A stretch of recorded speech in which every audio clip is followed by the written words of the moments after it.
রান্নার রেসিপিটা দেখাই, তোমরা একটু দেখো। জিরে তেজপাতা ফোড়ন দিয়ে দিয়েছি।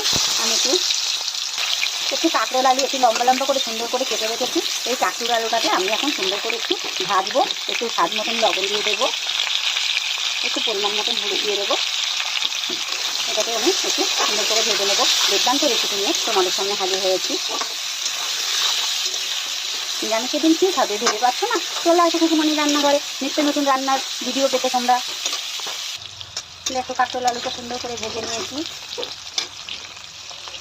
আমি একটু জিরে আদা শুকনো লঙ্কা বেটে রেখেছি, এর ভেতরে দিয়ে দেবো। আলাদা করে আর কষিয়ে নেবো না, যেহেতু এগুলো একটু শক্ত শক্ত আছে, সেটা এর ভিতরে দিলে আমার কষাটা সুন্দরভাবে হয়ে যাবে।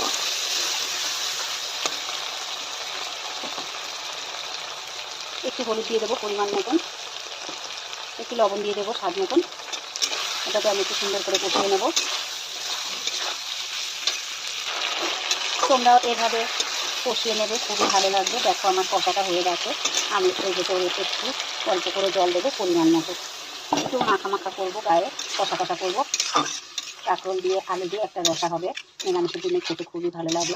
আমার এই রেসিপিটা যদি তোমাদের ভালো লেগে থাকে, তোমরা লাইক করবে, কমেন্ট করবে, সাবস্ক্রাইব করতে ভুলো না। Thank you.